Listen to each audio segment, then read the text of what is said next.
अरे भाई, आप इस तरह की जबान इस्तेमाल करके क्या दिखाना चाह रहे हैं? आप डराना चाह रहे हैं, मगर अब कोई डरने वाला नहीं है आपसे, और वो अपनी पसंद से मंजलिस को और भागीदारी परिवर्तन मोर्चा को वोट देगा। आप देखिए, कल अखिलेश यादव की प्रेस कॉन्फ्रेंस हुई, कौन बैठे हैं भाई? वो सामाजिक न्याय है, वो भाईचारगी है।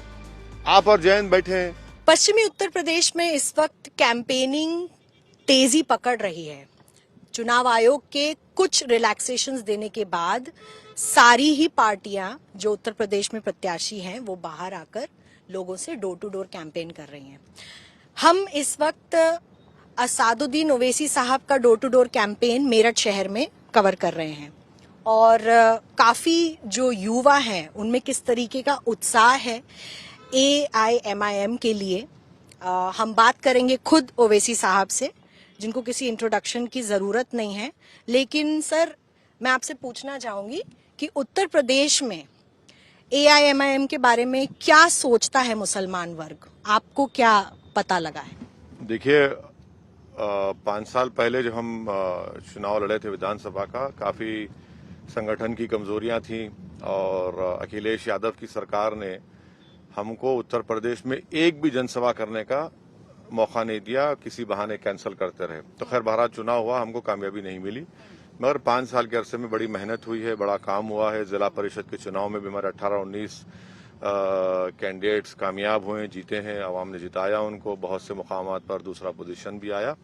तो आज हमारा पोजीशन बहुत स्ट्रांग है, और स्ट्रांग इसलिए भी है क्योंकि बाबू सिंह कुशवाहा साहब की जन अधिकार पार्टी और बिंड समाज, कश्यप समाज और 2-3 अति पिछड़ा पार्टी हमारे साथ हैं। तो इसलिए हमको उम्मीद है कि उत्तर प्रदेश की जनता न सिर्फ हमारी पार्टी को बल्कि भागीदारी परिवर्तन मोर्चा के तमाम प्रत्याशी को अपने आशीर्वाद से, वोट से कामयाब करेगी। अच्छा स्ट्रांग मौक़िफ़ है, लोग देख रहे हैं, लोग ये जान चुके हैं कि ये हिस्सेदारी की लड़ाई की जो हम बात कर रहे हैं, लोग जब हम जाते हैं लोगों से, आवाम से, जनता से मिलने के लिए, तो सब कहते हैं कि हिस्सेदारी कामयाब होगी, हिस्सेदारी को कामयाब करना है। ये आपकी लड़ाई नहीं है, अब हम हिस्सेदारी को कामयाब करेंगे, तो ये अच्छी बात है बहुत। हम शुरू से कह रहे हैं कि जो थोड़ी बहुत हमको सियासत आती है, जो हमने सीखी हमारे बुजुर्गों के पैर के पास बैठकर, किसी भी चुनाव में जब किसी पार्टी का प्रत्याशी का ऐलान हो जाता है, अनाउंसमेंट, जब से चुनाव शुरू होता है, तो जब से अब कैंडिडेट्स पूरे आ चुके हैं, किसका टिकट कट रहा है, किसको मिल रहा है, सब लोग देख चुके हैं। तो बाइपोलर नहीं है चुनाव अभी, ये एक ओपन चुनाव है, और इसीलिए हमारी जो अपील है, हमारी जो गुजारिशात है, हमारी जो लड़ाई है, उसका ज्यादा आप देख रहे हैं अप्रिसिएशन, और वो जमीन तक पहुंच चुकी है हमारी बात, हिस्सेदारी की, भागीदारी की। अब हम दरी नहीं बिछाएंगे, अपना हिस्सा लेंगे, ये सब चीजें हैं। तो अगर आप किसी एक समाज को ये समझ रहे हैं कि आपका कैदी है और वो नशे में है, तो भाई हम ये नशा उतार देंगे उनका। हम किसी के कैदी नहीं है, ना किसी के मोहताज हैं। ऐसा है ना कि कभी कभी उनको भी अपने गिरेबान में झांकने की जरूरत है। भाई आपने क्या किया था? क्या आपकी गलतियों की वजह से आज बीजेपी सरकार में नहीं है? 200 सीट पर सिर्फ बीजेपी और 195 से कुछ होगा नंबर, जहां पर बीजेपी और कांग्रेस का मुकाबला हुआ। कितने सीट आप जीते? 15। बाकी पूरे सीट पर बीजेपी जीत गई। अमेठी आप कैसे हारे? क्यों हारे अमेठी? और आपको जाना पड़ा केरल में, जहां पर उस पार्लियामेंट काउंसिल में 40% के करीब माइनॉरिटीज थे। आप ही की गलतियों की वजह से तो हुआ है ये। आपने बीजेपी को सर पे लाके खड़ा किया। 84 से गुजरात में एक मुस्लिम MP नहीं जीतता। क्यों नहीं जीतता? आपकी तो सरकार थी ना। क्या आप भूल गए?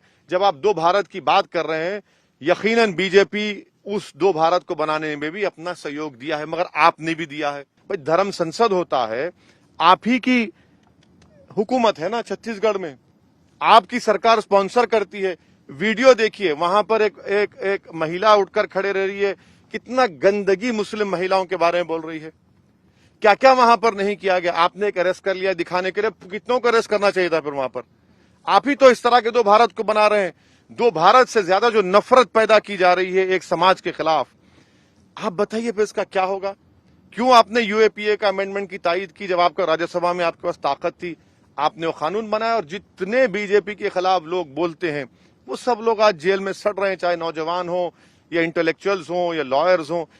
तो आप भी तो अपना सहयोग दिए हैं ना, आप ही ने तो ये सब किया है। उत्तर प्रदेश में ये चुनाव इतना दिलचस्प होता हुआ, जैसे कि ओवैसी साहब बता रहे थे कि बात सिर्फ मुस्लिम वर्ग की नहीं है, मुस्लिम समाज की नहीं है, मुस्लिम, दलित, पिछड़े समाज की भी है, जिससे इस वक्त लग रहा है कि वो जो पार्टियां थी जो एक वक्त पे बात करती थी मुसलमानों के लिए, उनके हक के लिए या दलितों के हक के लिए, अब वो पीछे हटती हुई दिख रही हैं।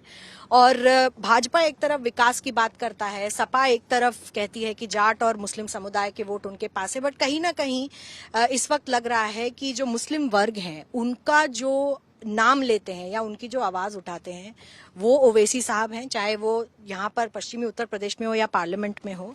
लेकिन इसके अलावा क्या AIMIM को एक ऑल्टरनेट की तरह, एक थर्ड फोर्स की तरह उत्तर प्रदेश में इस चुनावी दौर में देखा जा सकता है? ये अपने आप में एक बड़ा सवाल है जिसका जवाब हमें जल्द मिल जाएगा। प्रदीप गुप्ता के साथ मेरठ में मिलन शर्मा।